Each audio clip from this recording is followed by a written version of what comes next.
Welcome to the Lock Shop with Nielsen and Hustler, powered by Coolbet Canada.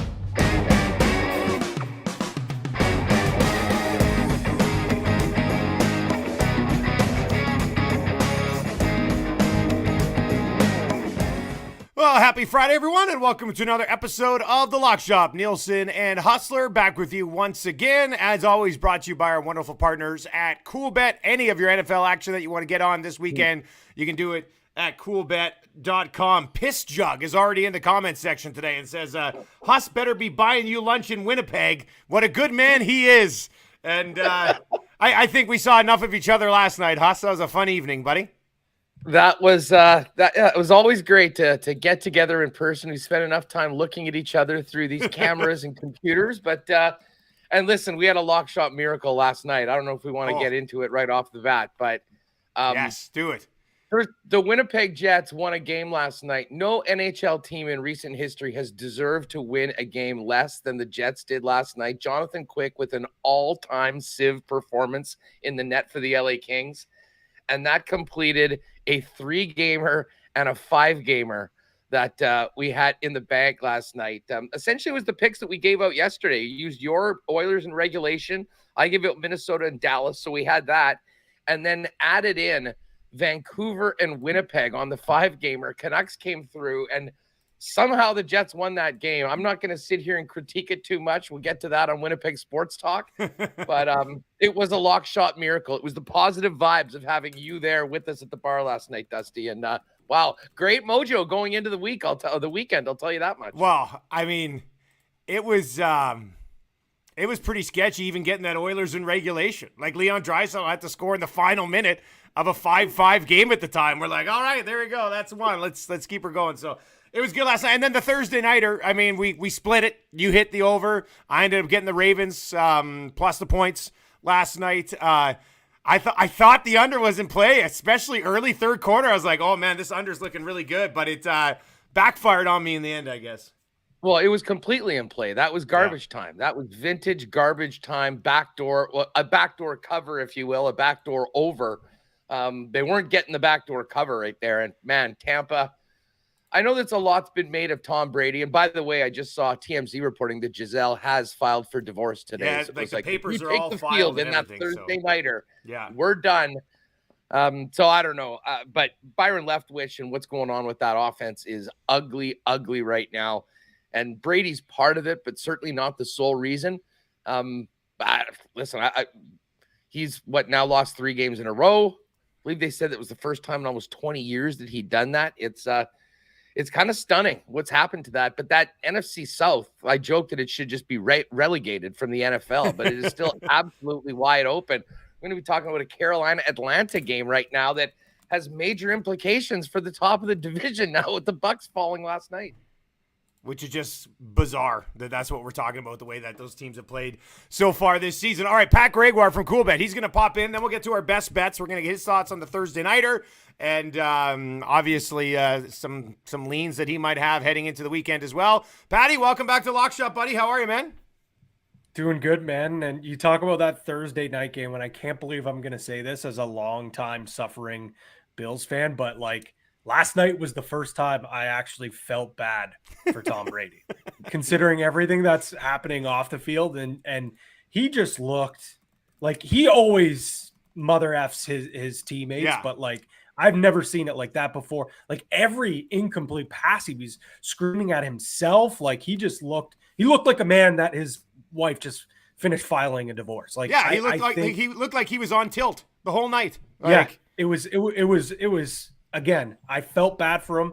The sicko in me was like, there you go for hurting me over all these many years. And Huss, I know you have had a vendetta against this man for a long time, so must have been nice. But again, separating football from real life, I honestly think this is finally all catching up to him. And maybe we can finally say that Father Time is undefeated because I think it's now starting to catch up.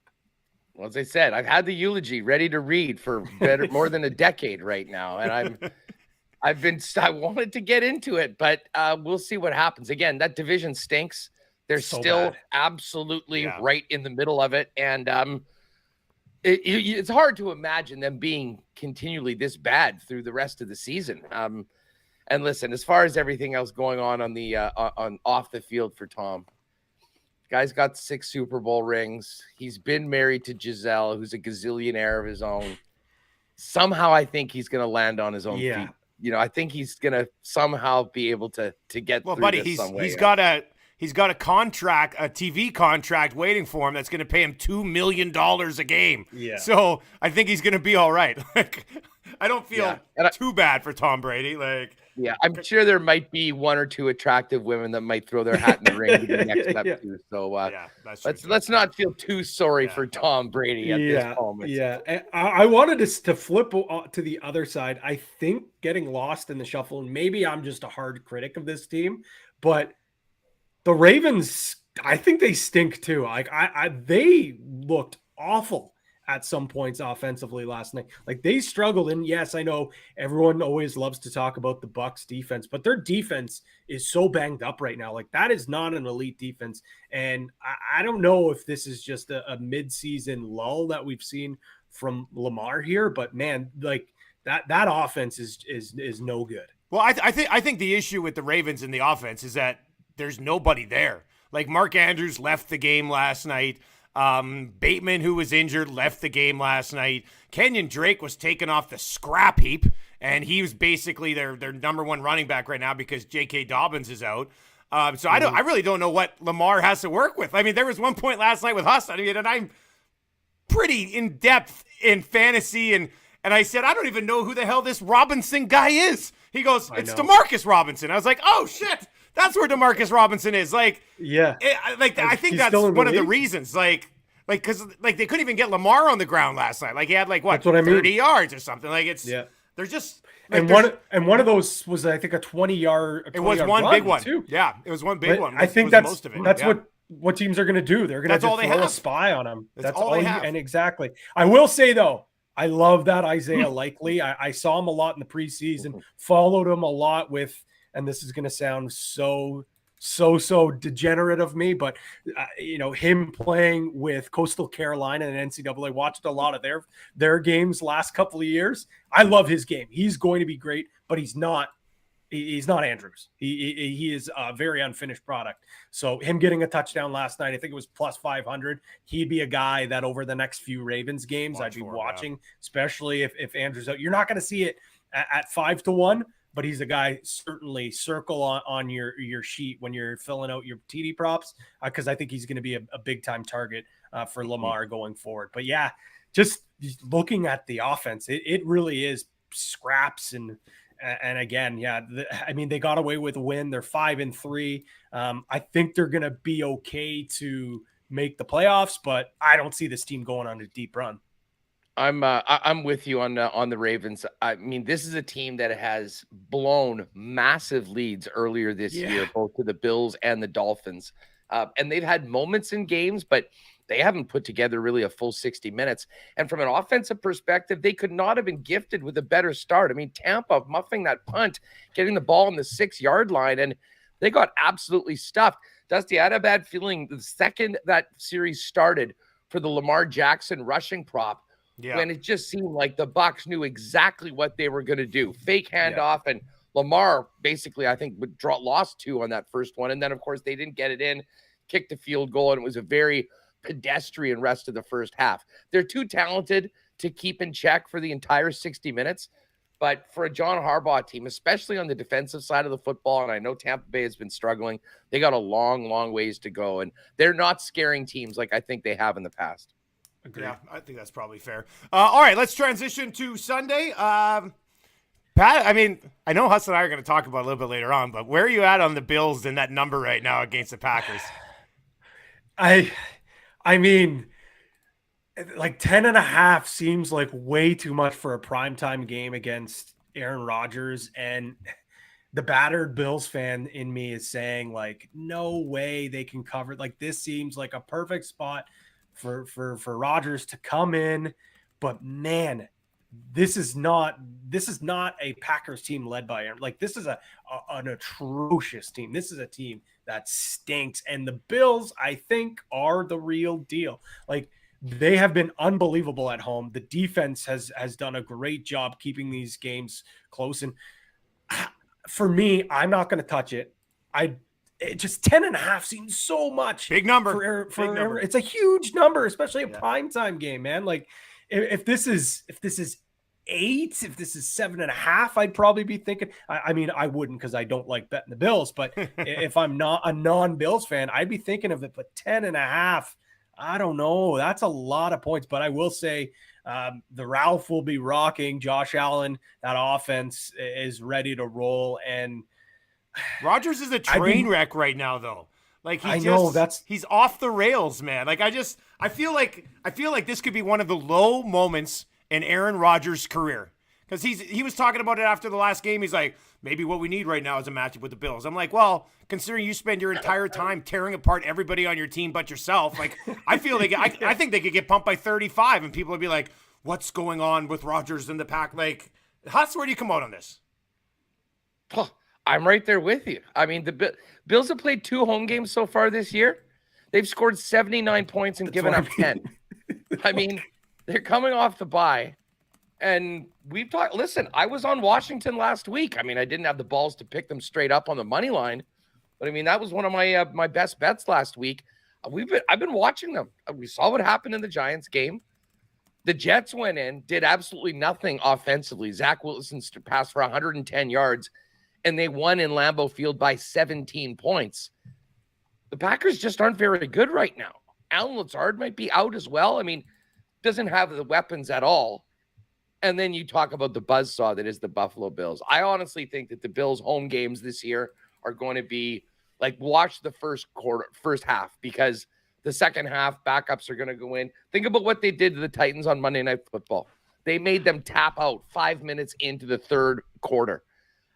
I think that could very well happen again. I mean, there is nothing going positive right now for the Green Bay Packers. It is the exact opposite for the Bills. And I don't think we see the Bills in prime time on Sunday Night Football take the foot off the gas on the Green Bay Packers. And no one's going to be feeling sorry for Aaron Rodgers if that happens. Yeah, I mean, the more and more we talk about this, the more you're making me believe. Come on, Patty. The battered Bills fan in the back of my head. But you say everyone talks about how the offense, like, he's got no targets. He's been awful. They just look out of sync. Their defense has been a joke too. So, like, for me, it's like the defense will have to play an unbelievable game to keep this a close game, but I just don't see it happening. Like, if you look right now at the team totals, the Bills are over 29.5, and for the Packers, it's 17.5. Taking the under for the Packers, it's a little bit juicy at -122, but maybe this is a way that I can bet this game without feeling like I'm going to jinx any sides and just go with the under, because I have a ton of faith in this defense to be able to shut down that putrid offense. All right, what else do you like this week? I think this slate is a true sickos, like, gross slate, but it's like, I love it because the games are going to be so gross. My 2 favorite games are disgusting. Broncos Jags, give me the under 39.5. Like, even if this game wasn't played in London, I'd be taking the under. Broncos defense is unbelievable. Their offense is a joke. The Jags, I don't really have all that. I know their offense is trending in the right directions, but I don't see them scoring a ton against this Broncos defense. And again, it's the Lunder factor. Like, I think this is going to be a gross, sloppy football game. Give me the under there. And I can't believe I'm going to say this, but Huss, left hand up. We the Commanders. Yes! I'm going Commanders +3 against the Colts. Sam Ehlinger, like, fine quarterback when he played for Texas. I have zero faith in him in this game here to come out and light the world on fire. He's a great scout quarterback during practice during the week, but there's a reason he hasn't played yet since being drafted. I know the Commanders aren't anything great, but their defense is trending in the right direction. And their defense ain't bad. Yep. Their defense is solid, and they play completely different with Heineke under center, man. I'm a Heineke believer, just like you are, Huss. Yes. I like Commanders +3, and I'm thinking about taking them on the money line. So those are my 2 favorite games. Heineke is better than Carson Wentz. The guys, I think, really like Taylor Heineke and play all out for him. And I'll tell you who loves him is Terry McLaurin. And, you've had him, as an unstartable player in fantasy for the last little while. I think you're going to enjoy what happens with those guys going forward. But, yes, the haters can't stand us. Left hand up, the Commanders. Patty, we appreciate the time, buddy. Enjoy all the action on Sunday, all right? Of course, boys. Enjoy. Thanks, Pat. That's Pat Gregoire from Coolbet. You can find him on Twitter at @PGreggy. Funny he mentions the Commanders because my left hand is also up. I'm on the Commanders this week. One of my best bets of the week as well. We're both on Buffalo. We kind of just laid it out. So let's just knock that one out. Then we can get to our other three best bets. Us. Yeah, I saw you send over Buffalo -10.5, and I was like, I'm going to search around and see if I can not have to ride on this one with them. And in the end, I was like, what are you doing, Dusty? Like this, I honestly believe I'm with you, man. Like I think the Bills could win this game by 30. Like I think it could be absolutely embarrassing for Aaron Rodgers in prime time. And then I can't wait to see who he blames after. It's going to be phenomenal. I'm just looking at the alternate lines, and you can get Bills -14.5 at +143. That's the max that it goes. If you want to get 1 point less, -13.5, so 2 touchdowns +120. Listen, I think the Bills are going to score points. I think they're going to keep scoring points. I mean, these home games until we get to the playoffs, I really think are just going to be like a massive Bills Mafia party where they're essentially boat racing these teams and everyone essentially just partying the entire second half as if they were in the parking lot before the game right now. Sounds nice. Sounds nice. Yeah. Packers aren't scaring anybody right now. And the Bills, like we talk so much about the Bills offense and how it's right there with the Chiefs at the top of the league for efficiency and pretty much every advanced stat. Their defense is or was number 1 DVOA as well. I mean, they've clearly been the best team all around so far this season. And Green Bay is going the wrong direction and very fast. So I am all over the Bills, and I'm not even really concerned about this game. I think that, as I said, this is going to be a not very exciting Sunday nighter, but I think we'll tune in right till the end just to see how Old 12 handles getting their asses kicked on prime time by a team that is going places, and that is the Bills Mafia. All right, where else you going? Huss, what else you got on the card this weekend? Well, it's round 2 between the Rams and the Niners. And this is an auto bet for me anytime these teams play. We went through this a few weeks back when these teams played on Monday Night Football. Kyle Shanahan and the Niners simply own the LA Rams. I think there's probably some people that'll be scared off at how badly the Chiefs waxed the Niners last week and what they did to that defense offensively by Patrick Mahomes and the crew. Make no mistake about it. That wasn't just a great game by Mahomes. That was a vintage performance by Andy Reid and that entire Kansas City offense. The Rams bring nothing like that to the table right now. And, one of the other things, they did get Bosa back, but they're defensively, they are getting healthier. And when healthy, they have one of the elite units in the entire National Football League. Listen, I know people are down on Jimmy G. They'll have another week with Christian McCaffrey. I think he'll be more involved in the offense. And I really do think that with McCaffrey in it, that's going to maybe even make a guy like Deebo Samuel a little bit more deadly. But this is also a bet against the Rams. We've been watching this team since the get-go of them getting pasted by the Bills on opening night, and they haven't really turned it around. And with the front that the Niners bring, I mean, unless Andrew Whitworth is walking off the Amazon Prime set into that locker room and playing left tackle for them, it's probably going to be a long, long afternoon for Matt Stafford. This game's basically a pick 'em right now. But over the last 5 years, the Niners have absolutely owned the Rams. And, if it wasn't for a dropped interception in that NFC Championship game last year, we might be talking about 11 or 12 in a row right now for this team. So I think the Niners come back in a big, big way. I still think they're the best team in that division. I think they show it on Sunday against the Rams. I'm taking the Niners -1.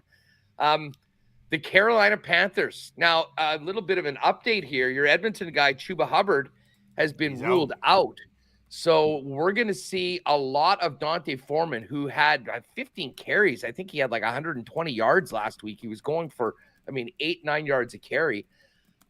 I think a lot of people have completely written the Panthers off this season. I guess I get it. There is a reason for that. They haven't been very good. The quarterback play has been terrible. But PJ Walker, now that he's getting an opportunity to play a few weeks in a row, I think is getting a little bit more comfortable. We certainly saw that in the second half against the Buccaneers. And I think there's a bit of a prove it mentality for the guys that are still left around there going forward, that this team's been sort of left for dead. Here's the other thing.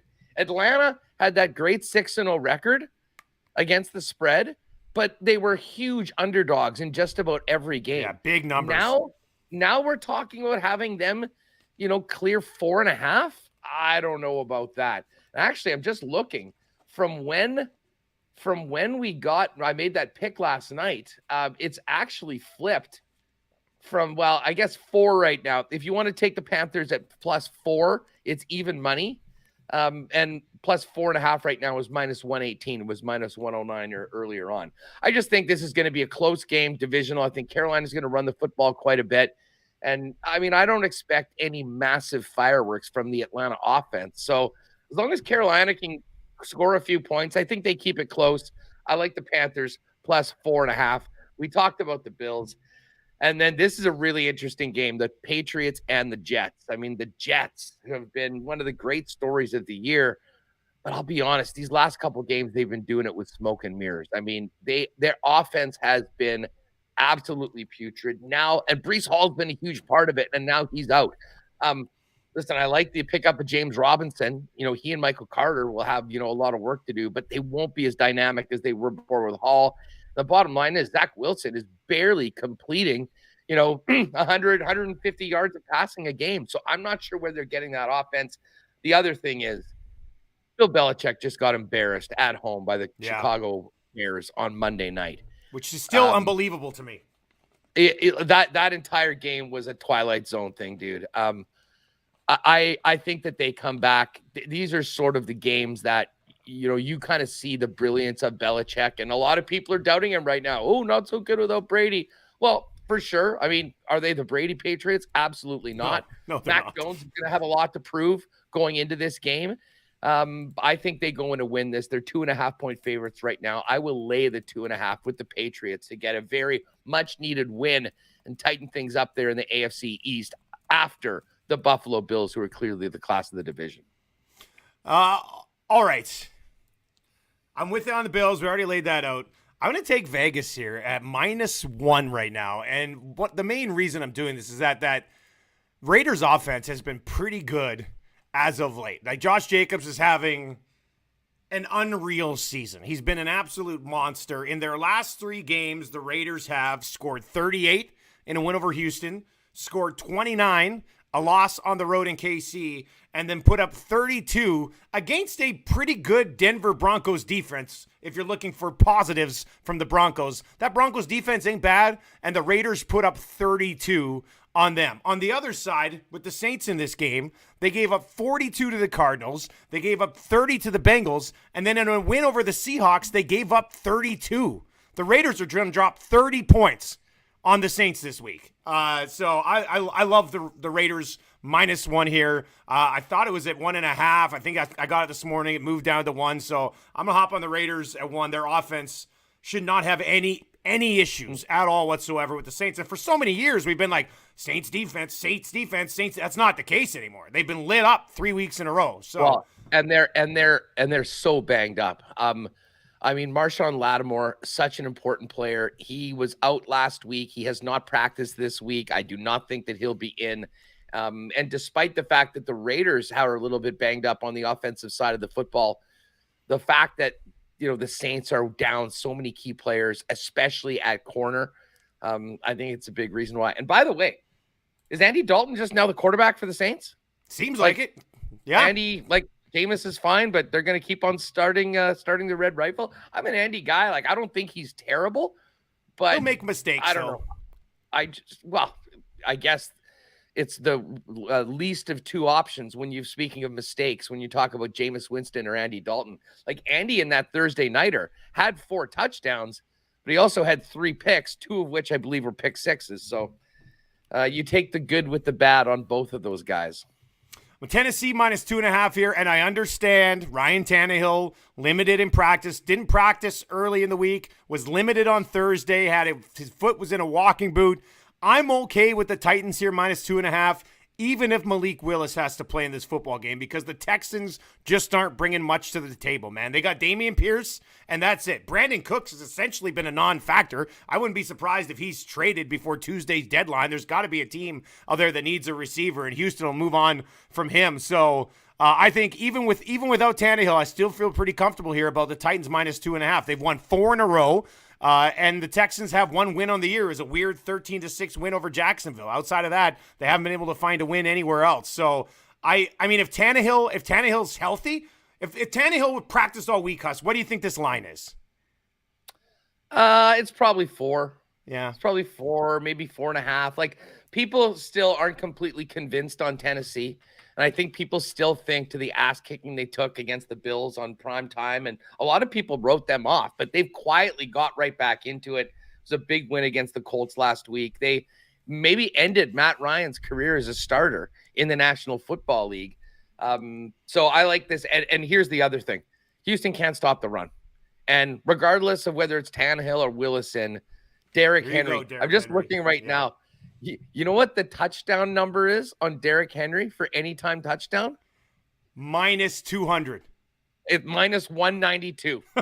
That's the biggest number. That's got to be the highest in the league this weekend, for sure. I haven't seen a number like that all season long. Yeah. You know what's coming. And here's the other thing. Mike Vrabel, I got to give him a lot of credit. He squeezes a lot out of his team. Like they're not particularly good, but he's getting everything out of the roster that's available to him right now. And a lot of other coaches in the National Football League won't do that. I don't mind this at all. I think they are certainly the better team over Houston. Play Derrick Henry in your DFS lineups and your fantasy, because I think he runs all over them all day. And I don't think they'll spend a lot of time passing the football, but I'm not sure that they'll need to. And then I'm on the Commanders. Patty, when he was with us, find him on Twitter, of course, at P. Greggy. Hey, and if you're watching on the live stream right now and you've got a favorite best bet of the week, let us know what it is. Hit us up in the Say Something section, and we can get to a few of those.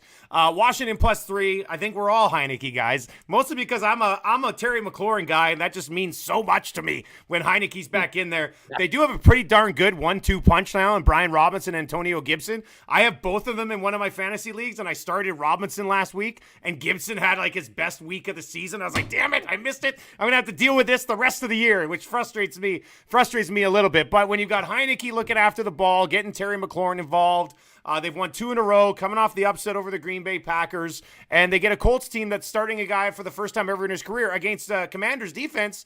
That is, I mean, they're better than okay, I guess. When that defense is on, they can certainly cause some issues. So I love the fact that I'm getting Washington +3 here, buddy. This was really, I didn't have to debate this one much. This is one of the first ones that I locked in here. Left hand up. Great value right now on the Commanders right now. We got them last week. And as I said, that wasn't just a cover. That was a win. And a win like that for a quarterback coming back after being relegated to number 2, after going again and getting someone else ahead of him.